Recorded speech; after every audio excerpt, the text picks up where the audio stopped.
بسم اللہ الرحمن الرحیم۔ ابتدا ہے رب کریم کے بابرکت نام سے جو تاریک دلوں کو نور ایمان سے منور فرماتا ہے۔ ناظرین گرامی، آپ دیکھ رہے ہیں پیور اسلامک انفو چینل اور میں ہوں آپ کا ہوسٹ ایم زیڈ ڈار۔ ناظرین گرامی، آج کی اس ویڈیو میں ہم اپنے اس چینل پر غزوات النبی صلی اللہ علیہ وآلہ وسلم کے حوالے سے سیریز کی 8ویں قسط پیش کرنے جا رہے ہیں۔ آج کی ویڈیو بڑی انفارمیٹیو اور دلچسپ ہونے جا رہی ہے، کیونکہ آج کی اس ویڈیو میں ہم غزوہ فتح مکہ کے بارے میں تمام تفصیلی معلومات آپ کے ساتھ شیئر کرنے جا رہے ہیں۔ ویڈیو شروع کرنے سے پہلے آپ سے ریکویسٹ کرنا چاہتا ہوں کہ اگر آپ نے ابھی تک ہمارے اس چینل کو سبسکرائب نہیں کیا تو آپ کو ویڈیو کے نیچے ریڈ کلر کا سبسکرائب بٹن نظر آ رہا ہے، اس پر کلک کر کے چینل کو سبسکرائب کر لیں اور اس کے ساتھ ساتھ بیل کے آئیکن پہ بھی کلک کر دیں، آل پہ کلک کر دیں۔ اس کا فائدہ یہ ہوگا کہ جب بھی اس طرح کی کوئی انفارمیٹیو اور دلچسپ ویڈیو اس چینل پر اپلوڈ کی جائے گی تو وہ خود بخود آپ کو مل جائے گی اور نوٹیفیکیشن کے ذریعے بھی آپ کو اس کی اطلاع دے دی جائے گی۔ جی تو ناظرین، شروع کرتے ہیں ہماری آج کی ویڈیو۔ غزوہ فتح مکہ کب ہوا؟ ہجری اور عیسوی تاریخ کیا تھی؟ غزوہ فتح مکہ 20 رمضان 8 ہجری کو ہوا، جبکہ اس وقت عیسوی تاریخ 10 جنوری 630 عیسوی تھی۔ غزوہ فتح مکہ کا سبب کیا تھا؟ صلح حدیبیہ کی دفعات میں سے ایک دفعہ یہ تھی کہ جو کوئی قبیلہ محمد صلی اللہ علیہ وآلہ وسلم کے عہد و پیمان میں داخل ہونا چاہے داخل ہو سکتا ہے، اور جو قبیلہ قریش کے عہد و پیمان میں داخل ہونا چاہے داخل ہو سکتا ہے۔ جو قبیلہ جس فریق کے ساتھ شامل ہوگا اس فریق کا ایک حصہ سمجھا جائے گا، لہٰذا ایسا کوئی قبیلہ اگر کسی حملے یا زیادتی کا شکار ہوگا تو یہ خود اس فریق پر حملہ اور زیادتی تصور کی جائے گی جس کا وہ حلیف ہے۔ اس دفعہ کے تحت بنو خزاعہ رسول اللہ صلی اللہ علیہ وآلہ وسلم کے عہد و پیمان میں داخل ہو گئے اور بنو بکر قریش کے حلیف بن گئے۔ اس طرح دونوں قبیلے ایک دوسرے سے مامون اور بے خطر ہو گئے، لیکن چونکہ ان دونوں قبیلوں میں دور جاہلیت سے دشمنی چلی آ رہی تھی تو بنو بکر نے اس موقع کو غنیمت سمجھ کر چاہا کہ بنو خزاعہ سے پرانا بدلہ چکا لیں۔ چنانچہ نوفل بن معاویہ نے بنو بکر کی ایک جماعت ساتھ لے کر شعبان 8 ہجری میں بنو خزاعہ پر رات کی تاریکی میں حملہ کر دیا اور قریش نے بھی ہتھیاروں اور آدمیوں کے ساتھ بنو بکر کی مدد کی۔ بنو خزاعہ کے متعدد افراد مارے گئے اور انہوں نے بھاگ کر حرم میں پناہ لی، لیکن بنو بکر نے ان کا پیچھا کیا۔ جب حرم کے قریب پہنچے تو بنو بکر نے کہا، اے نوفل، اب تو ہم حرم میں داخل ہو گئے، تمہارا الہ تمہارا الہ۔ اس کے جواب میں نوفل نے کہا، بنو بکر، آج کوئی الہ نہیں، اپنا بدلہ چکا لو، تمہیں دوبارہ ایسا موقع نہیں ملے گا۔ لہٰذا انہوں نے بنو خزاعہ کو حرم میں بھی قتل کیا۔ اس کے بعد بدیل بن ورقہ خزاعی کی سربراہی میں بنو خزاعہ کی ایک جماعت مدینہ آئی اور رسول اللہ صلی اللہ علیہ وآلہ وسلم کو بتلایا کہ ان کے بہت سارے لوگ مارے گئے اور کس طرح قریش نے بنو بکر کی مدد کی ہے۔ یہ سن کر نبی کریم صلی اللہ علیہ وآلہ وسلم کو بہت افسوس ہوا اور آپ صلی اللہ علیہ وآلہ وسلم نے قریش کو 3 شرطیں پیش کیں کہ ان میں سے کوئی ایک منظور کر لی جائے۔ نمبر 1، مقتولوں کا خون بہا ادا کیا جائے۔ نمبر 2، قریش بنو بکر کی حمایت سے الگ ہو جائیں۔ نمبر 3، صلح حدیبیہ کے ختم ہونے کا اعلان کر دیں۔ قریش نے جلد بازی کی اور صلح حدیبیہ کے ختم کرنے کا اعلان کر دیا۔ تو اس کے بعد نبی کریم صلی اللہ علیہ وآلہ وسلم نے صحابہ کرام کے ساتھ مکہ کی طرف پیش قدمی کی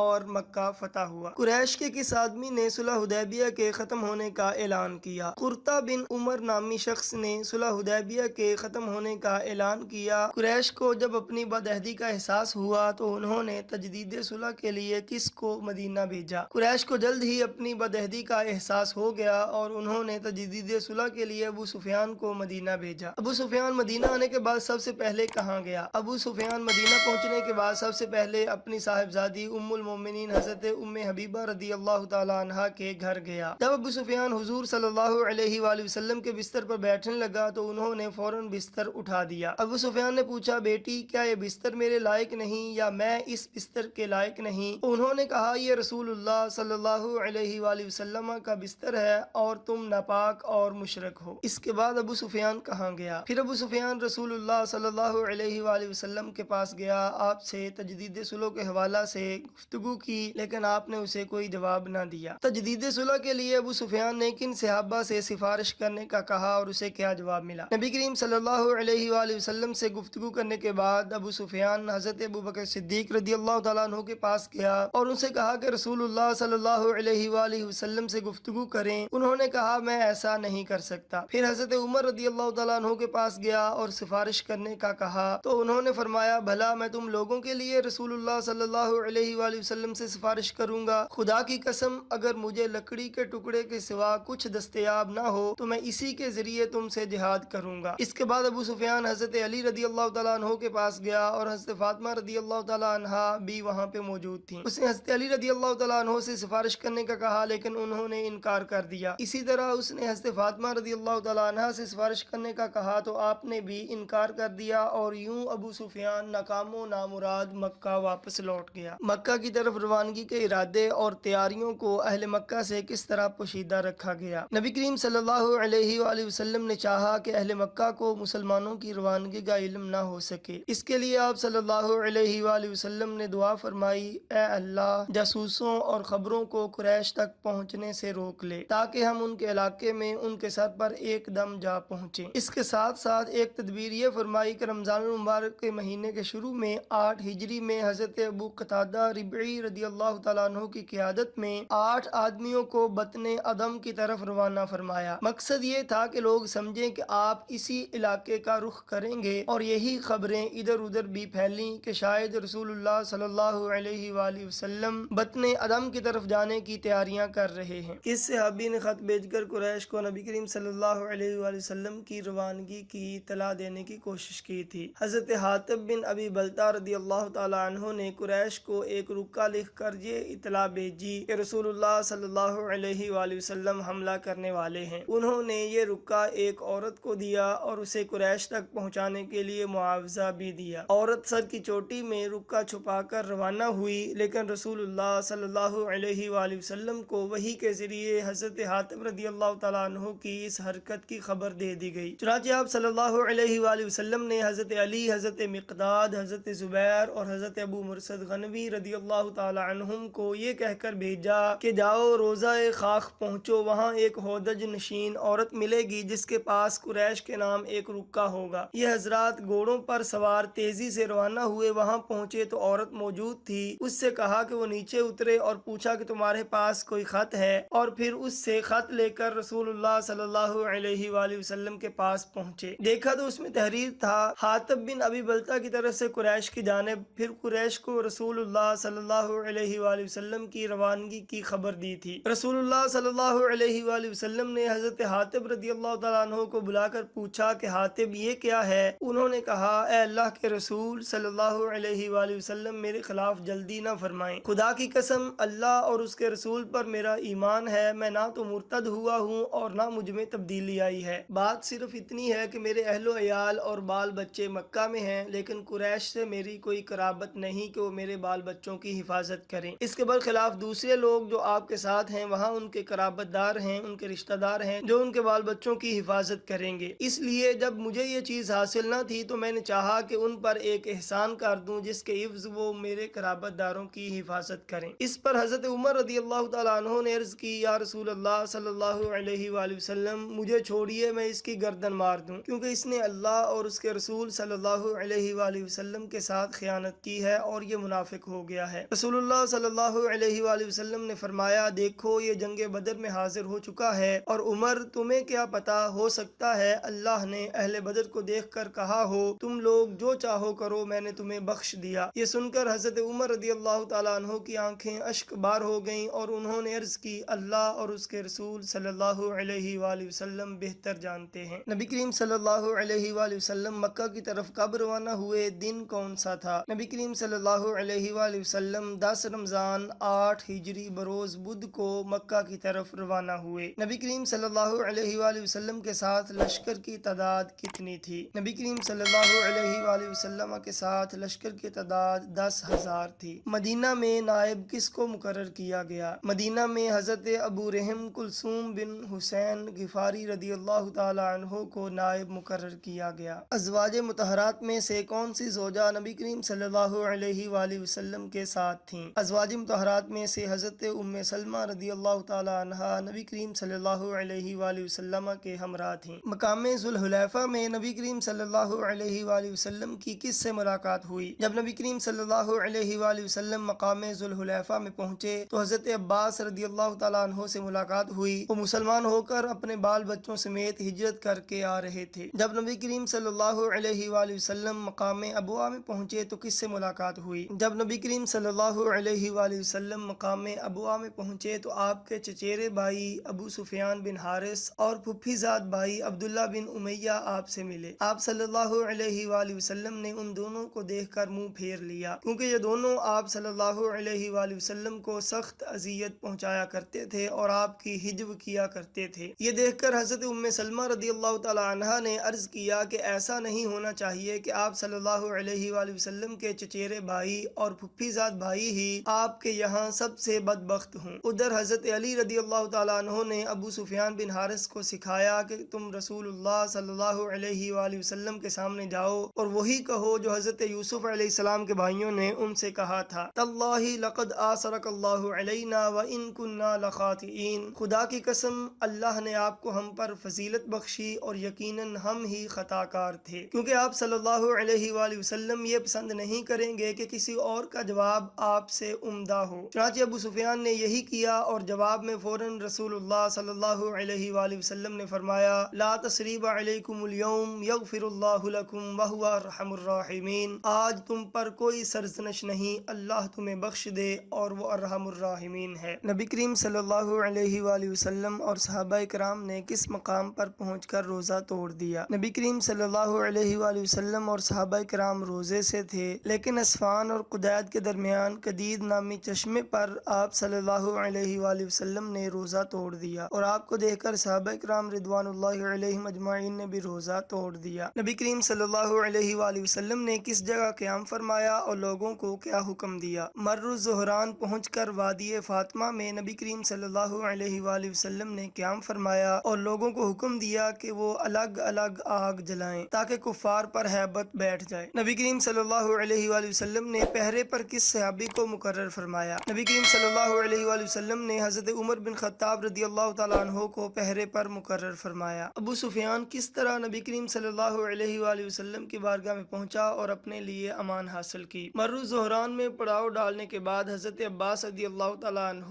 رسول اللہ صلی اللہ علیہ وآلہ وسلم کے سفید خچر پر سوار ہو کر نکلے۔ ان کا مقصد یہ تھا کہ کوئی لکڑہارا یا کوئی بھی آدمی مل جائے اسے قریش کے پاس بھیج دیں تاکہ وہ مکے میں رسول اللہ صلی اللہ علیہ وسلم کے داخل ہونے سے پہلے آپ کے پاس حاضر ہو کر امان طلب کر لیں۔ ادھر اللہ تعالیٰ نے قریش پر ساری خبروں کی رسائی روک دی تھی، اس لیے انہیں حالات کا کچھ علم نہ تھا، البتہ وہ خوف اور اندیشے میں مبتلا تھے، اس لیے ابو سفیان بار بار باہر جا کر خبروں کا پتہ لگا رہا تھا۔ چنانچہ اس وقت بھی وہ اور حکیم بن حزام اور بدیل بن ورقہ خبروں کا پتہ لگانے کی غرض سے نکلے ہوئے تھے۔ حضرت عباس رضی اللہ تعالیٰ عنہ فرماتے ہیں کہ میں رسول اللہ صلی اللہ علیہ وآلہ وسلم کے خچر پر سوار جا رہا تھا کہ مجھے ابو سفیان اور بدیل بن ورقہ کی گفتگو سنائی دی۔ میں نے ابو سفیان کی آواز پہچان لی اور کہا کہ یہ رسول اللہ صلی اللہ علیہ وآلہ وسلم ہیں جو اتنے بڑے لشکر کے ساتھ آئے ہیں، ہائے قریش کی تباہی۔ اس نے کہا اب کیا ہیلا ہے؟ تو میں نے کہا اگر انہوں نے تمہیں پا لیا تو تمہاری گردن اڑا دیں گے، لہٰذا اس خچر پر پیچھے بیٹھ جاؤ، میں تمہیں رسول اللہ صلی اللہ علیہ وآلہ وسلم کے پاس لے چلتا ہوں اور تمہارے لیے امان طلب کیے دیتا ہوں۔ اس کے بعد ابو سفیان میرے پیچھے بیٹھ گیا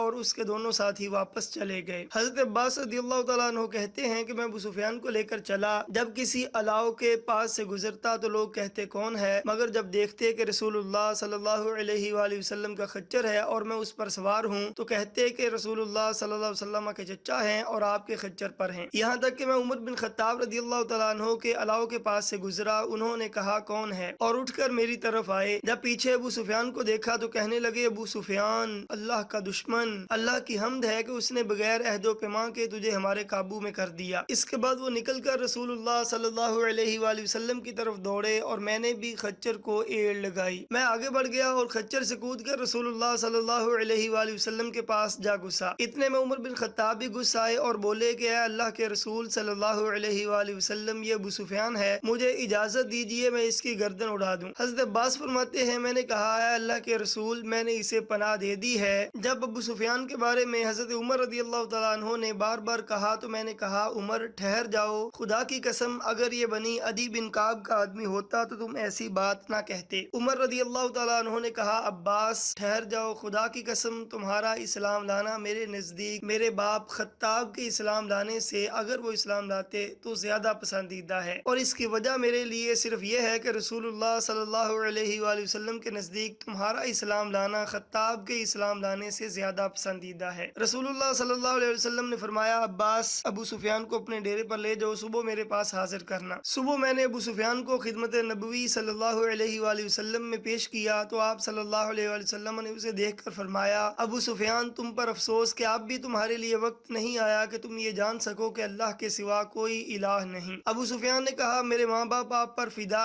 آپ کتنے بردبار کتنے کریم ہیں، میں اچھی طرح سمجھ چکا ہوں کہ اگر اللہ کے ساتھ کوئی اور بھی الہ ہوتا تو اب تک میرے کچھ کام آیا ہوتا۔ آپ نے فرمایا، ابو سفیان تم پر افسوس، کیا تمہارے لیے اب بھی وقت نہیں آیا کہ تم یہ جان سکو کہ میں اللہ کا رسول ہوں؟ ابو سفیان نے کہا، میرے ماں باپ آپ پر فدا، آپ کس قدر حلیم، کس قدر کریم اور کس قدر صلہ رحمی کرنے والے ہیں، اس بات کے متعلق تو اب بھی دل میں کچھ نہ کچھ کھٹک باقی ہے۔ اس پر حضرت عباس رضی اللہ تعالیٰ عنہ نے فرمایا، ارے گردن مارے جانے کی نوبت آنے سے پہلے پہلے اسلام قبول کر لو اور یہ شہادت و اقرار کر لو کہ اللہ کے سوا کوئی لائق عبادت نہیں اور محمد صلی اللہ علیہ وآلہ وسلم اللہ کے رسول ہیں۔ اس پر ابو سفیان نے اسلام قبول کر لیا اور حق کی شہادت دی۔ نبی کریم صلی اللہ علیہ وآلہ وسلم مر الظہران سے مکے کی طرف کب روانہ ہوئے؟ نبی کریم صلی اللہ علیہ وآلہ وسلم مر الظہران سے مکے کی طرف 17 رمضان المبارک 8 ہجری کو روانہ ہوئے۔ کس وادی میں پہنچ کر نبی کریم صلی اللہ علیہ وآلہ وسلم نے لشکر کی تقسیم فرمائی؟ مر الظہران سے روانہ ہو کر نبی کریم صلی اللہ علیہ وآلہ وسلم وادی زیتوا میں پہنچے تو آپ نے یہاں پر لشکر کی تقسیم فرمائی۔ خالد بن ولید رضی اللہ تعالیٰ عنہ کو داہنے پہلو پر رکھا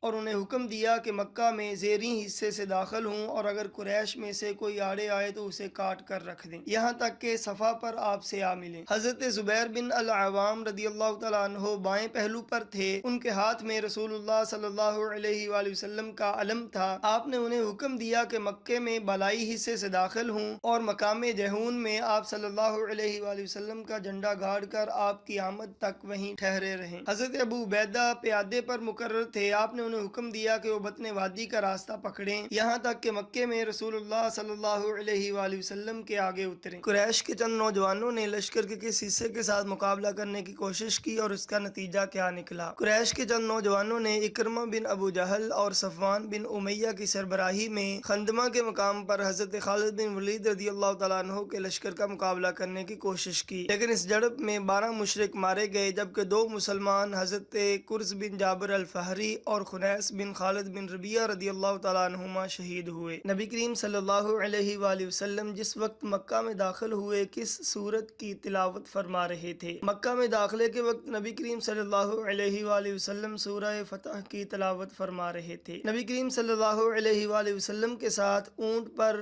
کون سے صحابی سوار تھے؟ نبی کریم صلی اللہ علیہ وآلہ وسلم کے ساتھ اونٹ پر حضرت اسامہ بن زید رضی اللہ تعالیٰ عنہ سوار تھے۔ فتح مکہ کے موقع پر نبی کریم صلی اللہ علیہ وآلہ وسلم کس اونٹنی پر سوار تھے؟ فتح مکہ کے موقع پر نبی کریم صلی اللہ علیہ وآلہ وسلم قصوہ نامی اونٹنی پر سوار تھے۔ نبی کریم صلی اللہ علیہ وآلہ وسلم کا مسجد حرام میں داخلے کا منظر کیسا تھا؟ نبی کریم صلی اللہ علیہ وآلہ وسلم صحابہ کی جرمٹ میں مسجد حرام کے اندر تشریف لائے، آگے بڑھ کر حجر اسود کو چوما اور اس کے بعد بیت اللہ کا طواف کیا۔ اس وقت آپ صلی اللہ علیہ وآلہ وسلم کے ہاتھ میں ایک کمان تھی، آپ اسی کمان سے بتوں کو ٹھوکر مارتے جاتے اور کہتے جاتے، جاء الحق وزہق الباطل ان الباطل کان زہوقا، حق آ گیا اور باطل چلا گیا، باطل جانے والی چیز ہے۔ مسجد حرام کے اندر کتنے بت رکھے ہوئے تھے؟ مسجد حرام میں بیت اللہ کے گرد اور اس کی چھت پر 360 بت رکھے ہوئے تھے۔ نبی کریم صلی اللہ علیہ وآلہ وسلم نے کس سے خانہ کعبہ کی چابی لی؟ نبی کریم صلی اللہ علیہ وآلہ وسلم نے عثمان بن طلحہ کو بلا کر ان سے کعبہ کی چابی لی، پھر آپ کے حکم سے خانہ کعبہ کو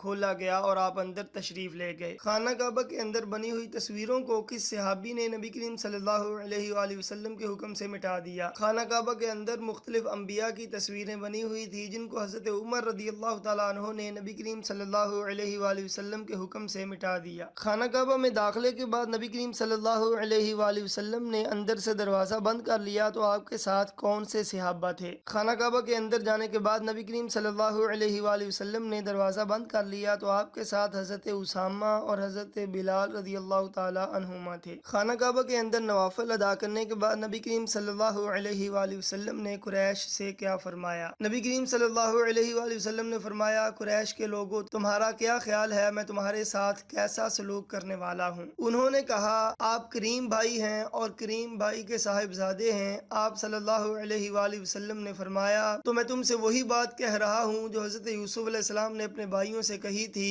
لا تثریب علیکم اليوم، آج تم پر کوئی سرزنش نہیں، جاؤ تم سب آزاد ہو۔ فتح مکہ کے موقع پر کتنے آدمیوں کا خون رائیگاں قرار دیا گیا؟ فتح مکہ کے موقع پر نبی کریم صلی اللہ علیہ وآلہ وسلم نے 9 آدمیوں کا خون رائیگاں قرار دیتے ہوئے فرمایا، اگر وہ کعبے کے پردے کے نیچے بھی پائے جائیں تو انہیں قتل کر دیا جائے۔ وہ 9 آدمی کون سے ہیں؟ وہ 9 آدمی یہ ہیں: عبدالعزیٰ بن قتل، عبداللہ بن سعد بن ابی سرح، اکرمہ بن ابو جہل، حارث بن نفیل بن وہب، مقیس بن سبابہ، حبار بن اسود، ابن قتل کی 2 لونڈیاں اور سارا جو کہ لونڈی تھی۔ ان میں سے کون سا بدبخت خانہ کعبہ کا پردہ پکڑ کر لٹکا ہوا تھا اور اسے وہیں قتل کر دیا گیا؟ عبدالعزیٰ بن قتل خانہ کعبہ کا پردہ پکڑ کر لٹکا ہوا تھا اور اسے وہیں قتل کر دیا گیا۔ ان 9 میں سے کتنے لوگوں کو قتل کیا گیا اور کتنے لوگوں نے اسلام قبول کر لیا اور ان کی جان بخشی ہوئی؟ ان 9 میں سے اکرمہ بن ابو جہل، عبداللہ بن ابی سرح، حبار بن اسود، ابن قتل کی ایک لونڈی اور سارا نامی لونڈی نے اسلام قبول کر لیا، لہٰذا ان کی جان بخشی ہوئی، جبکہ باقی 4 کو قتل کر دیا گیا۔ نبی کریم صلی اللہ علیہ وآلہ وسلم نے خانہ کعبہ کی کنجی کس کو عطا فرمائی؟ قریش سے خطاب کے بعد نبی کریم صلی اللہ علیہ وآلہ وسلم مسجد حرام میں تشریف فرما ہوئے۔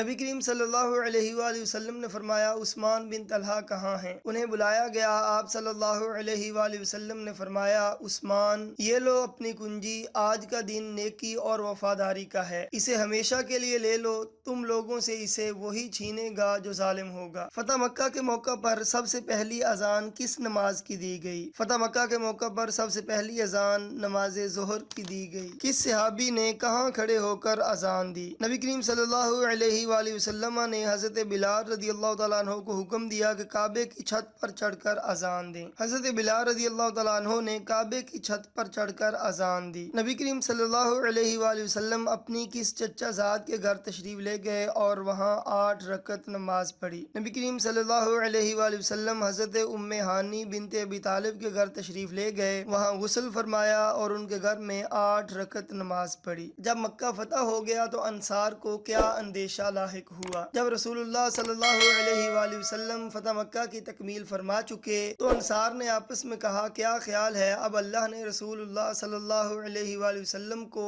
آپ کی اپنی سرزمین اور آپ کا شہر فتح کرا دیا ہے تو آپ یہیں قیام فرمائیں گے؟ اس وقت آپ صلی اللہ علیہ وآلہ وسلم صفا پر ہاتھ اٹھائے دعا فرما رہے تھے۔ دعا سے فارغ ہوئے تو دریافت فرمایا، تم لوگوں نے کیا بات کی ہے؟ انہوں نے کہا، کچھ نہیں یا رسول اللہ، مگر آپ صلی اللہ علیہ وسلم نے اصرار فرمایا تو بالآخر ان لوگوں نے بتلا دیا۔ آپ صلی اللہ علیہ وآلہ وسلم نے فرمایا، خدا کی پناہ، اب زندگی اور موت تمہارے ساتھ ہے۔ فتح کے بعد رسول اللہ صلی اللہ علیہ وآلہ وسلم نے کس پہاڑ پر بیٹھ کر لوگوں سے بیعت لی؟ فتح کے بعد رسول اللہ صلی اللہ علیہ وآلہ وسلم نے کوہ صفا پر بیٹھ کر لوگوں سے بیعت لی۔ کون سے صحابی نبی کریم صلی اللہ علیہ وآلہ وسلم کے حکم سے عورتوں سے بیعت لے رہے تھے؟ حضرت عمر رضی اللہ تعالیٰ عنہ حضور صلی اللہ علیہ وآلہ وسلم کے حکم سے عورتوں سے بیعت لے رہے تھے۔ فتح مکہ کے موقع پر کون سے مشہور صحابی کے والد نے نبی کریم صلی اللہ علیہ وآلہ وسلم کی خدمت میں حاضر ہو کر اسلام قبول کیا؟ حضرت ابو بکر صدیق رضی اللہ تعالیٰ عنہ کے والد ابو قحافہ نے فتح مکہ کے موقع پر نبی کریم صلی اللہ علیہ وآلہ وسلم کی خدمت میں حاضر ہو کر اسلام قبول کیا۔ نبی کریم صلی اللہ علیہ وآلہ وسلم نے مکہ میں کتنے روز قیام فرمایا؟ نبی کریم صلی اللہ علیہ وآلہ وسلم نے مکہ میں 15 یا 19 روز قیام فرمایا۔ عزا کا بت توڑنے کے لیے نبی کریم صلی اللہ علیہ وآلہ وسلم نے کس صحابی کو بھیجا؟ عزا کا بت توڑنے کے لیے نبی کریم صلی اللہ علیہ وآلہ وسلم نے حضرت خالد بن ولید رضی اللہ تعالیٰ عنہ کو بھیجا۔ سوا نامی بت توڑنے کے لیے نبی کریم صلی اللہ علیہ وآلہ وسلم نے کس صحابی کو روانہ فرمایا؟ سوا نامی بت توڑنے کے لیے نبی کریم صلی اللہ علیہ وآلہ وسلم نے حضرت عمر بن العاص رضی اللہ تعالیٰ عنہ کو بھیجا۔ منات کا بت توڑنے کے لیے نبی کریم صلی اللہ علیہ وآلہ وسلم نے کس صحابی کو بھیجا؟ منات کا بت توڑنے کے لیے نبی کریم صلی اللہ علیہ وآلہ وسلم نے حضرت سعد بن زید اشہلی رضی اللہ تعالیٰ عنہ کو بھیجا۔ نبی کریم صلی اللہ علیہ وآلہ وسلم نے کس صحابی کو مکہ کا عامل یعنی گورنر مقرر فرمایا اور کس صحابی کو معلم کی حیثیت سے مکہ میں چھوڑا؟ نبی کریم صلی اللہ علیہ وآلہ وسلم نے حضرت عطاب بن اسید رضی اللہ تعالیٰ عنہ کو عامل مکہ مقرر فرمایا اور حضرت معاذ بن جبل رضی اللہ تعالیٰ عنہ کو لوگوں کو قرآن و حدیث کی تعلیم دینے کے لیے مامور فرمایا۔ ناظرین گرامی، یہ تھی ہمارے آج کی ویڈیو۔ اگر ویڈیو پسند آئے تو پلیز ویڈیو کو لائک کریں اور چینل کو ضرور سبسکرائب کریں، اور اگر آپ کا کوئی سوال ہو تو کمنٹ میں ضرور مینشن کریں، آپ کے سوال کا جواب ضرور دیا جائے گا۔